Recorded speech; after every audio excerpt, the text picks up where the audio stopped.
같이 살펴볼 성경 본문 말씀은요, 고린도전서 1장 18절에서 25절입니다. 고린도전서 1장 18절에서 25절.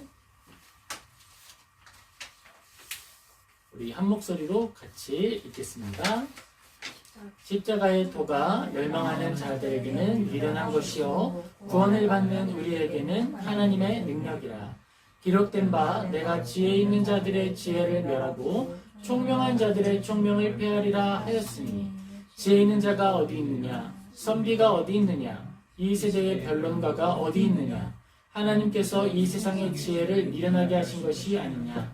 하나님의 지혜에 있어서는 이 세상이 자기 지혜로 하나님을 알지 못하므로 하나님께서 전도에 미련한 것으로 믿는 자들을 구원하시기를 기뻐하였도다. 유대인은 표적을 구하고 헬라인은 지혜를 찾으나 우리는 십자가에 못 박힌 그리스도를 전하니, 유대인에게는 거리끼는 것이요 이방인에게는 미련한 것이로되 오직 부르심을 받은 자들에게는 유대인이나 헬라인이나 그리스도는 하나님의 능력이요 하나님의 지혜니라. 하나님의 어리석음이 사람보다 지혜롭고 하나님의 약하심이 사람보다 강하니라. 아멘. 우리 하나님의 지혜라는 제목으로 고린도전서 1장 18절에서 25절 같이 살펴보겠습니다. 자, 우리는요, 어떤 사람들이죠? 그리스도인입니다. 우리는 그리스도인이에요. 우리 그리스도인들은 예수님이 우리를 다스리시는 왕이다 라고 하는 사실을 믿는 사람들입니다. 믿으십니까? 아멘. 이게 대단히 중요한 거예요. 우리는 하나님의 통치 아래에 있다. 하나님이 우리를 다스려 주신다. 우리의 주권, 우리에게 명령하실 수 있는 분이 누가 계시느냐? 하나님이 계신다. 예수 그리스도가 계신다라고 하는 걸 믿어야 하는 거예요. 그리스도인이 많은 걸 추구할 수 있습니다. 내 우울을 이기게 한거나 내가 지금 막막한 내 미래를 극복하게 한다거나 의지할 수 있죠. 하지만 그것만이 하나님이시다라고 생각하는 건 좀 곤란한 거예요. 왜냐? 하나님은 본래부터 우리의 모든 주권을 가지고 계신 왕이기 때문입니다. 이걸 알아야죠. 성경은 예수님에 대해서 모든 일을 우리에게 전하고 있습니다. 그리고 이 성경을 읽어보면 재밌잖아요. 그렇죠? 재밌죠? 계속 읽고 있죠? 재미있어요. 진짜 재밌는데 우리는 이 성경의 이야기들 속에 하나를 믿는 거예요. 뭐냐? 우리에게 해야 할 일에 대한 교훈을 전해주신다라고 하는 걸 믿는 거예요. 만약에 우리가 성경을 그냥 재미있는 이야기나 우리의 흥미를 끄는 소설 정도로 읽는다 그러면 성경은 권위가 없겠죠. 그리고 이 성경을 평가하는 평가자가 누가 되는 거예요? 내가 되겠죠. 내가 재미없고 내가 좋아하지 않으면 이 예배는, 이 성경은 재미없는 장르가 되는 거예요. 그렇죠? 그런데 이 성경이 하나님의 말씀이고 이 성경으로부터 우리에게 전해진 왕의 명령이 있다라고 하는 사실을 인정하기 때문에 성경은 재미나 상황, 상태, 나에게 이 주어진 상황이나 상태를 초월하여서 의미 있는 하나님의 말씀이 되는 것입니다. 우리는 오늘 고린도전서를 함께 살펴보면서 사람의 생각과 하나님의 지혜가 무엇이고 얼마나 좀 다른지 살펴보며 은혜 나누겠습니다. 사도 바울이 고린도 교회를 향해 쓴 서신이 바로 고린도서예요. 고린도서는 두 개가 있는데 고린도전서와 후서가 있어요. 그런데 이 서신에는 어떤 이야기가 흘러가고 있냐면요, 지금 긍정적인 분위기 안에서 좋은 사람들에게 신나는 이야기를 전해주는 게 아니에요. 저는 요나서가 너무 재밌어요. 그 기승전결이 명확하고 이야기가 너무 드라마틱하지 않습니까? 그런데 이 고린도전서 후서는 조금 다른 장르지요. 말하자면 경찰청 사람들, 너무 옛날 프로그램인가요? 말하자면 경찰청 사람들이고 또 말하자면 이거 뭐예요? 사랑과 전쟁, 약간 그런 느낌인 거예요. 지금 교회에 문제가 생겼고 문제가 생긴 교회에 내가 차마 가지는 못하는데 먼저 편지를 보낸다 이러면서 편지를 쓰고 있는 거죠. 교회에 여러 가지 문제들이 지적이 되고 있습니다. 누가 세운 교회예요? 사도가 세운 교회예요. 사도가 세운 교회에도 이런 일이 생기고 있는 거예요. 위로를 받아요. 교회가 그렇구나. 우리는 바울이 교회의 문제만이 아니라 문제의 핵심이 되고 있는 이 사람들에 대해서도 이해를 잘 가지고 있다는 걸 우린 기억을 해야 돼요. 바울의 많은 사역들 중에서 가장 많은 시간을 보냈던 교회 중에 하나가 고린도 교회거든요. 그러니까 누가 문제를 일으키고 있고 지금 어떤 문제가 나타나고 있는지 바울은 알고 있어요. 자, 그러면 여기서 하나 생각해 보죠. 바울이 작성한 고린도 전후서에 이 기록된 모든 말씀은 당시, 그러니까 바울이 살아있을 때 고린도 교회에 있던 사람들에게만 전해진 말씀인가요? 아니면 이 시대를 살아가는 우리에게도 전해진 말씀인가요? 예, 아주 잘 믿는 것처럼 오늘 우리에게도 적용되고 우리에게도 전달된 하나님의 말씀이 되는 겁니다. 아주 그렇죠. 우리는 사도 바울이 작성한 이 고린도 전서 후서를 하나님께서 바울을 통해 기록하신 후에 그 중에 가장 필요한 것들을 전승되도록, 계승되도록 하여서 성경에 탁 담아주신 거라고 믿는 거예요. 그리고 믿고 따르는 거예요. 어떻게 이 일이 가능할까? 자, 어떻게 이 일이 가능할까 생각을 해보자고요. 바울이 만약에 이 편지를 쓸 때 대상을 명확하게 해가지고 어디 사는 누구누구, 어디에 사는 누구누구, 문제를 일으킨 대상 누구, 이 편지를 보시오, 이렇게 썼다 그러면 그 편지가 이 시대를 초월하여 우리에게 전달됐을 때 의미가 있었을까요? 바울은 그런 방식으로 글을 쓰지 않았어요. 그런 식으로. 물론 그런 식의 편지가 전승된 거라는 흔적은 남아있어요. 근데 우리에게 전해지진 않았어요. 그럼 어떤 관점의 성경이 우리에게 전달됐느냐? 교회를 바라보며 이야기를 하는데 미운 사람들을 바라보며 이야기하고 권하는 게 아니라 그 교회 공동체 안에 살아있는 사람들, 그 교회 공동체 안에 남아있는 하나님의 은혜 받은 사람들을 바라보며 그들에게 권하는 거예요. 그런 관점으로 글을 기록하게 됩니다. 우리 고린도전서 1장 4절에서 8절 같이 읽겠습니다. 그리스도 예수 안에서 너희에게 주신 하나님의 은혜로 말미암아 내가 너희를 위하여 항상 하나님께 감사하노니 이는 너희가 그 안에서 모든 일 곧 모든 언변과 모든 지식의 풍족함으로 그리스도의 증거가 너희 중에 견고하게 되어 너희가 모든 은사의 부족함이 없이 우리 주 예수 그리스도의 나타나심을 기다림이라. 주께서 너희를 우리 주 예수 그리스도의 날에 책망할 것이 없는 자로 끝까지 견고하게 하시리라. 아멘. 자, 지금 누구에게 편지를 하고 있어요? 고린도에 있는 교회에 편지를 하고 있는데요. 미운 사람들을 바라보며 나쁜 말을 하는 것이 아니라 남아있는 사랑하는 사람들을 바라보며 사랑의 말을 하는 거예요. 나는요, 여러분들이 어려움을 겪고 있는 거 알고 있어요. 그런데 여러분들이 믿음으로 견고하여져서 주님이 다시 오시는 그날에 견고하게 끝까지 서게 되기를 소망합니다. 자, 이 교회에 어려움이 있다고 해서 시험에 들지 말고 어려움 속에서 좌절하지 말고 낙심하지 말고 위로함을 얻기를 바랍니다. 라고 하는 아주 명확한 대상을 이야기하고 있는 거예요. 하나님께 감사하고 있다. 사실 바울은 감사하기 좀 어려운 상황 중에 있는 거예요. 그런데 누구를 바라보느냐에 따라 다르지요. 어떤 것을 의지하느냐에 따라 다른 거예요. 바울은 이 모든 상황들 속에서 나의 언변이나 내가 가지고 있는 학력이나 내가 가지고 있는 능력, 이 사도의 권세를 의지하지 않았습니다. 또 사용하지도 않았어요. 오직 의지하는 것은 하나님이었고 오직 바라보는 것은 하나님의 보호하심이었습니다. 우리가 여기에서 먼저 한 가지 교훈을 확인할 수 있어요. 우리가 비진리에 집중하고 그것들을 파괴하는 방식에 집중하는 것이 아니라 우리는 어떻게 살아가야 하느냐. 우리 삶을 바라보면 어려움도 찾아오고 또 뭐가 있죠? 우리의 삶에는 깨끗한 삶만 있는 게 아니라 연약함도 같이 있어요. 그렇죠?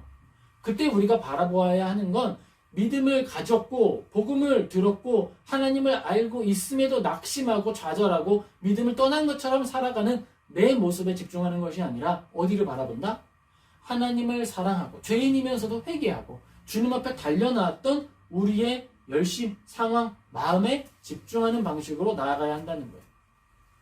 우리가 가지고 있는 이 믿음은요, 나무와 같은 거예요. 나무가 이렇게 자라는데 나무가 내가 원하는 방향으로 안 자랄 수 있어요. 이 곧게 자라는 이 가지가 힘을 더 얻었으면 좋겠는데 자꾸 삐딱한 가지가 힘을 얻어서 이렇게 굽어가려고 그래. 그럼 어떻게 해요? 우리 마음 같으면 탁 잘라버리고 다시 키우고 싶죠. 그런데 우리의 믿음은 그게 아니에요. 이 믿음은 그 믿음의 줄기를 쭉 이어가게 되어 있는 거예요. 우리가 하나님의 일하심을 생각해 볼 수 있습니다.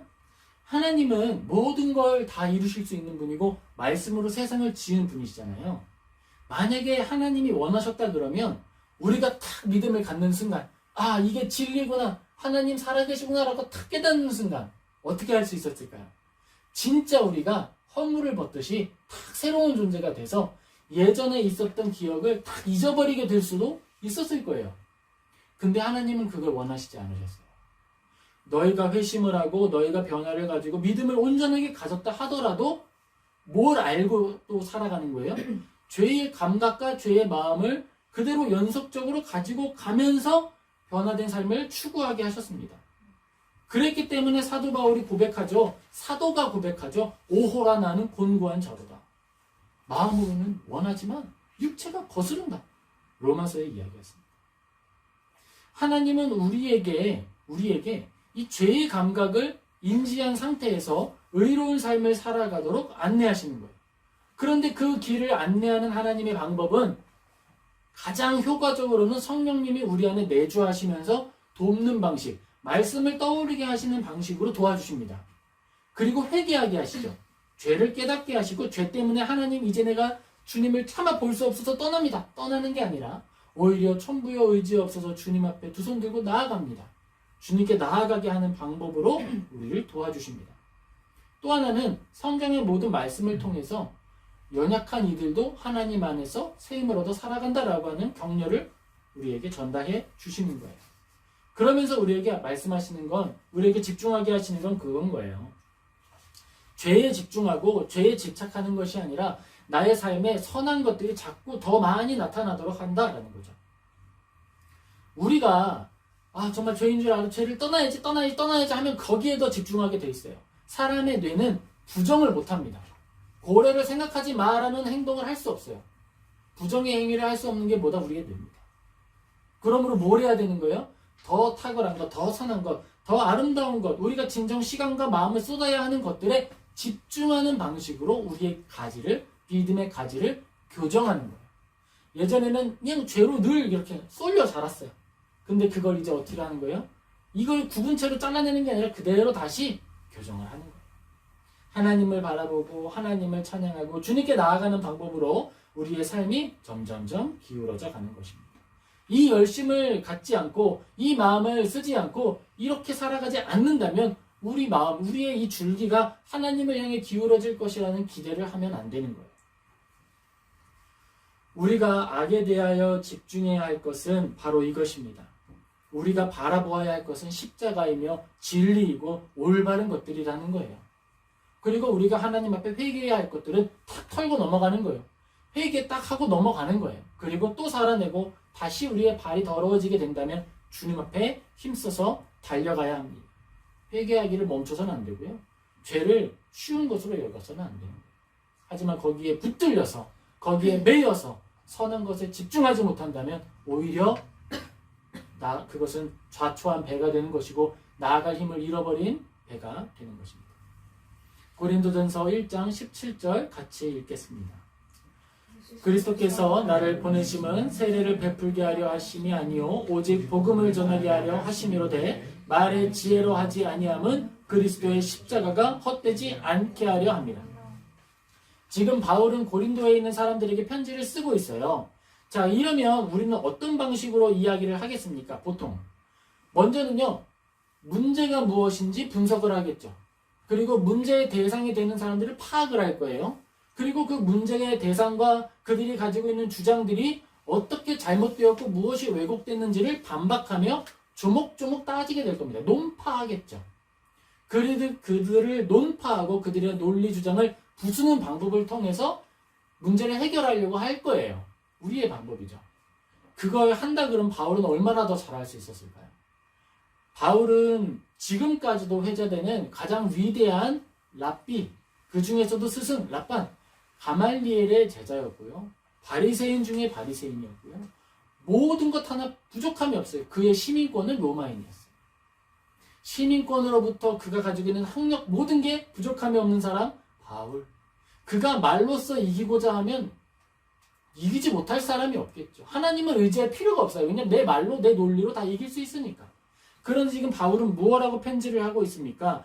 편지의 대상으로서는 악에 치우친 사람들이 아니라 하나님의 사람들을 바라보고 있고, 말을 하는 내용, 그 내용에 있어서는 나의 뛰어난 언변이나 뛰어난 논리를 사용하는 것이 아니라 하나님의 능력을 기대어서 말하기를 원한다라고 선언하고 있는 거예요.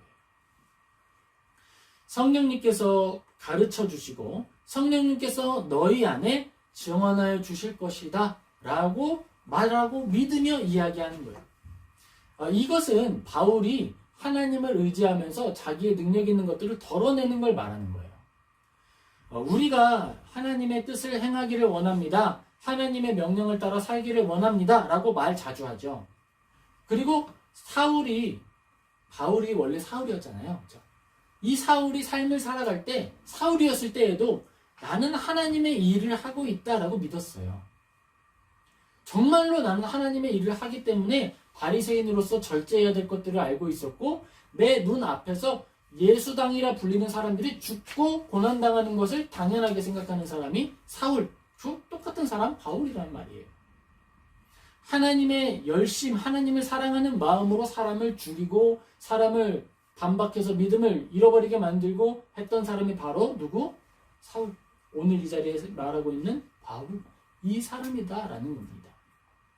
그런데 바울은 자기가 잘 사용했던 것, 이전에 사람들이 믿음을 잃어버리게 만들거나 그들의 죄를 드러내게 해서 죽음으로 나아가게 했던 자신의 능력을 사용하지 않기로 다짐하고 있다라는 거예요.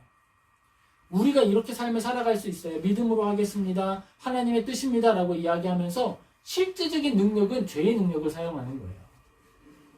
이전에 복싱을 잘했고 싸움을 잘했던 사람이 교회 안에서 목회자를 보호한다 그러고 싸움을 하면 안 되죠. 그거는 세상에 묻어놓고 왔어야 되는 거죠. 들고 오면 안 되는 거예요. 들고 오면. 바울은 내가 잘하는 것이지만 이것이 하나님의 뜻에 일치하지 않고 방향이 맞지 않는다면 기꺼이 버리기를 마음 먹었다라는 거예요. 하나님 앞에서는 유능하고 능력 있고 잘하는 게 중요한 게 아니라 진실하고 올바르고 내가 사용하려는 힘의 원천이 진리에 합당한 게 중요하다라는 거예요. 내가 지금 쓰려고 하는 내 힘의 원천이 어디인가? 누군가가 저한테 이렇게 말할 수 있겠죠. 말만 하세요. 제가 가서 아주 그냥 혼내버리겠습니다. 제가 옛날에 조교였고 교관이었는데요. 갈구는 건 자신 있습니다. 청년들 제가 제대로 갈굴 수 있어요. 필요 없어요. 그 힘의 근원이 어디에 있고 그 능력의 목적이 어디에 있는지를 분별하고 사용해야 한다라는 거예요. 바울은 사도죠. 사도라는 사실 때문에 그가 해야 하는 일은 아주 분명한 거예요. 하나님이 시키셨다라고 하는 것도 분명한 거예요. 나의 사명이 선명하고 내가 가진 해야 할 일이 분명하다고 해서 아무 능력이나 다 갖다가 쓸 수 있는 게 아니다라는 것입니다. 오히려 하나님의 거룩하신 뜻에 합당한 것이고 하나님이 나에게 시키신 일이 아름다운 일이기 때문에 내가 사용해야 할 능력과 그 내용까지도 아름답고 선에 속한 것이 되도록 노력해야 한다는 거예요. 근데 거기에는 분명히 갭이 생기겠죠. 부족함이 생기겠죠. 그러니까 바울이 말하고 있는 거예요. 내가 지금 말을 하는데 내가 하는 이 말이 말의 지혜로 하지 않는 것은 그리스도의 십자가가 헛되지 않게 하려 함이라. 세상 사람들은 말합니다. 성공하기 위해서는 모든 능력을 다 사용해야지. 악으로, 깡으로, 도구로. 안 되면 이가 없으면 잇몸으로 어떻게든지 물어뜯고 짓누르고 이겨야지. 이기고 나서 선한 걸 생각하자. 이렇게 생각할 수 있어요. 근데 아니라는 거예요. 오히려 무엇이 하나님의 능력이다? 덜어내는 것, 낮아짐을 취하는 것, 연약한 자리에 내려가는 것, 그것이 무엇이다? 그리스도의 십자가가 헛되지 않게 하는 것이고 오늘 말하는 하나님의 지혜다라고 이야기하고 있는 것입니다. 바울은 절대로 믿음에 좌초한 사람들을 지적하거나 미운 말로 상처 주는 일에 집중하지 않았습니다. 오히려 그 마음을 피하려고 노력을 했어요. 고린도 후서 7장 8절에 이렇게 기록이 됩니다. 같이 읽겠습니다. 그러므로 내가 편지로 너희를 근심하게 한 것을 후회하였으나 지금은 후회하지 아니함은 편지가 너희로 잠시만 근심하게 한 줄을 알미라. 아멘. 지금 고린도 후서에서 이야기를 합니다. 우리한테는 전해지지 않았다라고 보고 있어요. 그런데 편지 중에 어떤 내용이 있었던 거예요? 실제로 이 내용이 있었던 거야. 내가 한번 제대로 반박을 해줘? 그랬더니 어떻게 됐어요? 교회가 근심하게 됐어. 교회가 신음하게 됐어. 근데 그걸 후회했대요, 사도가. 썩은 났는데 아이고 이거 쓰지 말걸. 쓰지 말걸. 후회했다는 거예요. 그리고 나서 그 편지로 후회했는데 내가 잠깐 근심했는데 그렇게 좀 내가 위로움을 또 얻은 것은 잠깐만 근심했다라는 소식을 들어서 내가 그걸 써서 후회했지만 그랬다 이렇게 생각하게 됐어 라고 이야기하고 있는 거예요. 바울이 지금 집중하고 있는 게 뭐예요? 그냥 문제를 부수고 문제를 해결해가지고 교회가 내 소유다라고 하는 걸 드러내는데 관심이 없는 거죠. 어디에 관심이 있습니까? 영혼. 그 교회에 속한 공동체. 그 안에 하나님의 부름을 받은 연약한 심령들. 그들에게 관심이 있는 거예요. 하나님의 큰 계획과 또 연약한 공동체 안에 살아있는 그 영혼에 관심을 가지고 기도하는 마음으로 이야기하는 거예요. 모든 행동에 그렇게 하는 거예요. 그리고 이렇게 행동했을 때 반박자들, 바울을 공격했던 사람들은 어떻게 행동했을까요? 미련한 바울 이러면서 막 잔뜩 공격했겠죠. 오히려 논박도 못하네? 뭐 배웠다면서 못하네? 이러면서 막 놀렸을지 모르겠어요. 그런데 그 모든 것들을 감당한다는 거예요. 여기에서 십자가의 능력이 나타날 걸로 믿는다라고 나아가는 거예요. 사도 바울은 그가 세운 고린도 공동체를 향해서 나는 말의 지혜로 너희를 가르치지 않았다라고 이야기하고 있어요. 말의 지혜다라고 하는 것은 바울이 속했던 학위나 그런 권위를 의지해서 가르치지 않았다라는 거예요. 오직 뭘 가르친 거예요? 오직 예수님. 말 하나, 끝이나 언제나 예수님. 이 사람들이 나를 잘 따르고 이 사람들이 나한테 막 매이게 되는 그런 말들을 일치하지 않고 오직 예수님을 전하는 거예요. 바울은 자기가 가지고 있는 육체의 자랑이 고린도 교회의 그 성도의 양심과 성도 개인에게 별다른 영향력을 행사하지 않기를 바랬던 겁니다. 이게 굉장히 중요한 마음이었어요. 사도한테 말 잘못하면 죽을 수도 있잖아. 두려워해야지. 또는 저 사람 가멜리엘의 아래에서 배운 사람인데 맞겠지 뭐 이런 것들. 그것들이 복음의 잡음이 된다고 생각했다는 거예요. 복음을 전할 때에는 오직 예수님의 이름만이 드러나야지 내 학위가 드러나거나 또 내가 가지고 있는 사도의 직분이 드러나서 그들이 하나님의 말씀을 대하는 데에 어떤 직접적인 영향을 미치게 된다면 그것은 오히려 복음의 잡음이 될 뿐이다라고 생각했다는 거예요. 그래서 나의 직분을 의지하거나 내가 가지고 있는 학력을 의지하여 복음을 전하는 것이 아니라 오직 예수 그리스도를 의지하여 복음을 전했고 교회를 섬겨왔다라고 이야기하는 거예요. 그래서 지금 바울이 말하고 있는 유일한 내적인 논리가 있어요. 너희들 안에 있는 성령님께서 확증하여 주실 것이다. 내가 너희에게 했던 선한 삶의 내용들을 기억하라. 이게 내적인 설득이에요. 여러 가지 말들로 화려한 언변으로 그런가? 혹해서 넘어가게 하는 게 아니라 진실한 나의 삶을 기억해 보세요 라고 권하면서 이야기하고 있습니다. 우리는 종교적 감수성에 매몰되어서 상황과 환경에 적절한 대응이나 반응을 하지 못하게 될 수도 있어요. 막 교회에 갔더니 어떤 교회에서는 막 누군가를 우러러 막 대단한 사람이라고 축 펴세우고 추앙해. 그러면 예수님을 믿는 교회일까요? 그 사람을 추앙하는 공동체가 될까요? 이게 오해가 될 수 있다라는 거예요. 교회에 처음 오고 예수님을 처음 만나는 사람들은 저분이 예수님인 건가 예수님이 저분인 건가 헷갈리게 될 수도 있다라는 거죠. 그렇기 때문에 바울은 선명하게 이야기했다라는 거예요. 우리는 이러한 태도와 관점이 우리의 삶에 또 우리의 삶의 자리에서도 나타나게 되기를 노력해야 합니다. 왜일까요? 우리 모두는 뭐예요? 교회예요, 교회. 교회는 우리 공동체를 말하기도 하죠. 가장 작은 교회의 단위로는 가정을 말하기도 합니다.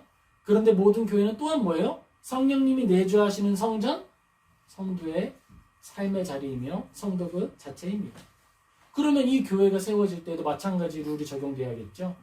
나의 학력이나 나의 자랑이나 내가 가지고 있는 죄의 어떤 탁월한 능력들이 드러나서 일을 해내는 데에만 집중하는 것이 아니라 내가 교회라면, 내가 성령님의 전이라면 내가 살아내는 모든 삶의 자리에서 나의 삶의 입술에 맺는 열매가 하나님을 닮은 것이 되도록 노력해야겠죠. 우리 집에 브리타가 있어요. 이제 수돗물을 내려서 정수해 먹는 거죠. 그게 기능이 잘 될 때는요, 물맛이 좋아요. 좀 달아. 진짜 맛있어. 근데 그 필터가 오래되고 교체를 안 하면 어떻게 돼요?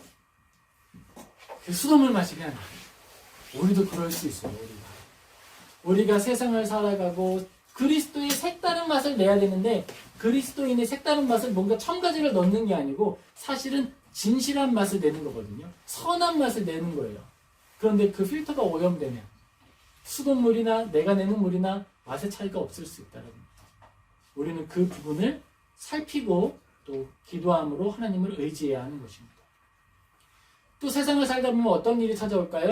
세상을 살아가다 보면 삶의 자리에서 악한 이웃, 불의한 이웃을 맞이해야만 하는 상황을 경험하게 됩니다. 이 소위 말해서 뭐라고 말해요? 이런 걸 진상이라고 표현을 하죠. 고급 용어예요. 중요한 사실은 우리에게 이런 불의한 이웃이 찾아왔다는 사실이 아니에요. 여기에 집중해서는 안 되는 거예요. 이거 아니고 우리가 집중해야 하는 것은 무엇이냐?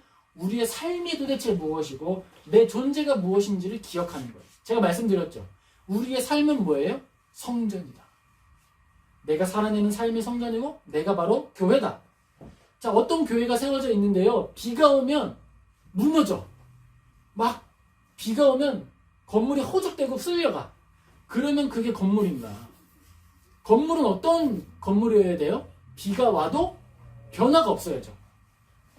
바람이 불면 집이 막 이렇게 쓰러져.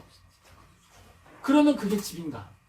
집은 뭐예요? 바람도 견뎌야죠. 무슨 말이냐? 악한 이웃, 불의한 이웃이 찾아오는 건 비가 내리고 바람이 부는 것과 똑같은 거예요. 비 한 번 왔다고 집 무너지고 바람 한 번 불었다고 집 쓰러지면 그 교회는 제대로 기둥이 세워진 건가? 고민을 해봐야죠. 고민. 우리의 삶이 또 우리의 영혼이 세워지고 살아가는 방식은 교회와 같아야 하는 것인데 비가 내리는 일이나 폭풍이 왔을 때에도 그 형태를 유지하고 모습을 지켜야 한다는 거예요. 또 그 교회는 나 혼자만을 위한 공간이 아니죠. 누군가 지쳐있는 자들이 와서 쉴 때, 쉼을 요구할 때 언제나 쉼터를 제공할 수 있는 넉넉함과 또 왔는데 냉골이야. 오면 너무 추워. 냉장고 같아. 냉랭함이 아니라 뭐가 있어야 돼요? 온기가 있어야죠. 그리스도의 온기가 있어야 되는 거예요. 이처럼 우리는 불의한 상황이 찾아왔을 때에도 은혜의 일관성 안에서 교회를 지탱하는 내적인 압력을 유지해야 하는 것입니다. 바울이 그랬잖아요. 바울에게 교회가 무엇일까요? 생명이죠. 내 목숨을 바쳐 세운 교회인데 그 교회가 나를 거절하고 그 교회가 공격하고 있을 때 무엇을 바라보는 거예요? 죄와 문제를 바라보는 것이 아니라 교회의 형태를 바라보는 거예요. 교회의 온기가 어때야 하는지를 생각하는 거예요. 내가 살아냈던 교회의 온기가 어땠는지를 기억하라고 권하고 있는 것입니다. 우리가 믿음을 가지고 살아갈 때 점검해 보자고요. 내 기분이 좋고 즐거운 날에는 교회가 크고요. 교회가 따뜻하고요. 교회가 너무 좋아. 그런데 내 기분이 휙 상하면 어떻게 돼요? 교회가 냉장고가 되고요. 교회가 막 그냥 휘청휘청하고요. 그래서는 안 된다. 우리는 성경의 진리에 믿음의 뿌리를 깊이 내려서 우리에게 찾아오는 비와 바람을 이기고 시대의 풍랑을 이겨내는 성도가 되어야겠습니다. 사도 바울은 고린도 교회를 바라보면서 사람의 지혜를 사용하지 않고 있습니다. 우리는 사도 바울이 고린도 교회의 관계를 이해하면서 생각해 볼 필요가 있어요. 내가 사랑한다고 또 나로부터 시작되었다고 그것을 내가 내 마음대로 아무렇게나 대할 수 있는 게 아니다라는 거예요. 바울은 절대 그렇게 하지 않았습니다. 언제나 그들 앞에서 하나님의 한 종으로서만 살아갔을 뿐이에요. 누가 했던 것처럼? 예수님께서 그러하셨던 것처럼. 사도 바울은 이 삶의 사건을 바라볼 때에 감정을 우선하는 것이 아니라 내가 어떤 모습으로 반응하는 것이 사도의 본분이고 해야 할 일인지 생각했다라는 거예요. 또 이 일을 통해서 구별했던 것은 내가 하지 말아야 하는 것, 내가 피해야 하는 것은 무엇인가를 생각했다라는 거예요. 우리가 무슨 일을 이야기하거나 행동할 때 내가 해야 하는 것, 내가 할 수 있는 것, 여기에 집중하는 거 중요하죠. 그런데 그와 함께 뭘 또 해야 하냐면 내가 하지 않아야 하는 것, 내가 덜어내야 하는 것들에 대해서도 고민해야 합니다. 사도이기 때문에 교회를 향해서 아무 일이나 다 할 수 있는 게 아니었다라는 거예요. 바울은 그렇게 행동하지 않았어요. 사도이기 때문에 더 주의해야 할 일이 무엇인지 먼저 생각하는 것입니다. 고린도전서 2장 4절에서 5절 같이 읽겠습니다. 내 말과 전도함이 설득력 있는 지혜의 말로 하지 아니하고 다만 성령의 나타나심과 능력으로 하여 너희 믿음이 사람의 지혜에 있지 아니하고 다만 하나님의 능력에 있게 하려 하였노라. 고린도전서 1장에 한 번 했던 이야기를 2장에 또 반복하고 있어요. 그러니까 내가 사역했고 내가 교회를 세우는 모든 원동력과 섬김의 내용들이 내 창의력과 상상력, 내가 가지고 있는 학위적인 능력을 따라서 막 한 것이 아니라 언제나 하나님의 능력이 나타나기를 의지하면서 너희들을 섬겨왔다라고 이야기한다는 거예요. 사도이기 때문에 또 가멜리엘에게서 배웠기 때문에 바리새인 중에 바리새인이기 때문에 난 이런 것도 할 수 있고 이런 것도 할 수 있지. 너희들은 내가 세운 교회잖아. 내 말 들어야지. 이렇게 하는 것이 아니라 어떻게 하고 있다는 거예요. 하지 않아야 하는 것. 내가 주의해야 하는 것. 덜어내야 하는 것. 그러니까 능력 있게 설득하려면 학위를 쓰거나 이런 걸 쓰면 더 능력 있게 설득할 수 있는데 그게 아니라 내가 덜어내야 하는 그 공백을 누구에게 의탁한다? 하나님께 맡겨왔다. 나는 내가 100개를 설명해서 100개를 설득하는 게 목표가 아니었고 나의 이 자랑을 덜어내서 비록 100개를 설득해야 하지만 그 중에 반도 안 되게 했다 하더라도 그것밖에 못 가르쳤다 하더라도 나머지 그 60과 또는 70의 부족함을 하나님이 채워주실 줄을 믿었고 그것이 너희들이다 라고 이야기한다는 거예요. 우리가 하나님의 일을 행할 때 또 내가 하나님 안에서 하나님의 사람으로 살아가고 있다라고 믿을 때 기억해야겠습니다. 5절도 같이 읽겠습니다. 너희 믿음이 사람의 지혜에 있지 아니하고 다만 하나님의 지혜에 있게 하려 하였느니라. 그러니까 나는 바울은 이 사람들 고린도 교회에 있는 사람들이 바울의 사람이 아니길 원했다는 거예요. 바울의 사람이 아니라 누구의 사람이 되기를 원했다? 하나님의 사람이 되기를 원해왔다. 그러므로 너희는 이미 충분히 하나님의 사람으로서 말씀을 따라 생각할 수 있다. 이렇게 이야기를 하고 있다는 거예요. 우리가 복음을 전하면서 또 믿음의 삶을 살아가면서 고민을 해야겠습니다. 어떤 고민을 해야 될까요? 이런 거예요. 자, 제가 교회를 세운다고 이야기하면서 막 복음을 전한다고 말하면서 거짓말로 속여서 교회에 나오도록 이끈다면 성령님이 기뻐하시겠습니까? 절대 기뻐하지 않습니다. 절대 그럴 수 없죠. 성경의 증언을 찾아보기 이전에 우리의 양심과 우리 속에 일하시는 성령님께서 딱 거절하는 마음 주시지 않으셨어요? 방금? 그렇죠? 내가 막 논증으로 설명하지 않아도 그건 아니지. 벌써 막 떠올랐잖아요. 그렇죠? 그건 아니다라는 거. 근데 이 똑같은 원리가 어디에도 적용되는 거예요? 교회에만 적용되는 게 아니라 삶을 살아가는 내 삶에도 적용돼야 한다는 거예요. 내 삶을 지탱하는 행동 원리가 하나님의 형상과 진리의 빛에 속한 것이 되도록 살아가야 한다는 거예요. 근데 우리는 이걸 좀 자주 잊어버려요. 교회에서는 좋게 행동하고 조심도 하지만 사회에서는 전혀 그런 것에 거리끼지 않는 것처럼 보일 때가 있지요. 그런데 그래서는 안 된다라는 거예요. 우리가 빛에 속한 자녀라면 빛의 자녀로서의 삶을 늘 살아내야 한다. 우리에게 악한 이웃이 왔다고 풍랑이 찾아왔다고 교회가 쓰러지고 휩쓸리고 이러면 안 되듯이 우리의 삶도 언제나 그 형태와 온기를 유지해야 한다는 거죠. 하나님께로부터 세움을 받았다면 하나님의 형상과 그 은혜를 따라 늘 일관성을 가지고 나아가야 하는 것입니다. 우리는 우리의 삶에 하나님이 일하시는 여백의 자리를 만들어 놓을 필요가 있어요. 아니 내 삶이 너무 충실하지 않은 거 아니에요? 좀 너무 좀 부족한데? 그래서 나 좀 이거 너무 죄 짓는 것 같은데? 죄의 기원을 통해 가지고 있는 열심, 한마디로 거짓말을 통해서 여기를 꽉 채우는 것보다 진실함으로 공백이 좀 있는 게 하나님께 영광이 될 수 있다는 거예요. 우리 삶도 그럴 수 있다는 거예요. 우리의 삶의 여백, 그 여백이 진실함을 통해 만들어진 것이라면 하나님이 받으시는 거예요. 하나님의 지혜가 거기 있다는 거예요. 하나님께서 우리에게 알려주신 복음의 능력은 거기에 있는 것입니다. 모든 것을 지으신 하나님을 믿는 우리가 다른 사람을 속이면서까지 살아갈 이유가 없다는 거죠. 바울은 어떤 사람인가요? 바울은 사도예요. 사도는요, 하나님의 능력을 보여줄 수 있는 사람이에요. 바울이 이야기합니다. 유대인은 표적을 구하고 헬라인은 지혜를 찾으나. 그런데 여러분 이거 아세요? 이 두 가지를 줄 수 있는 사도 유일하게 한 사람이 있는데 그게 누구예요? 바울이에요. 유대인이 원하는 표적은요, 사도로서 사도의 표적을 보여주면 돼요. 죽은 사람 살린 적 있잖아요. 자기 설교가 너무 지겨워가지고 떨어져 죽은 사람이 있단 말이에요. 얼른 같이 살렸지. 미안해, 다음에 설교 짧게 할게. 그 표적을 보여줄 수도 있고, 또 뭐 보여줄 수 있어요? 헬라인의 지혜를 보여줄 수도 있는 거예요. 왜죠?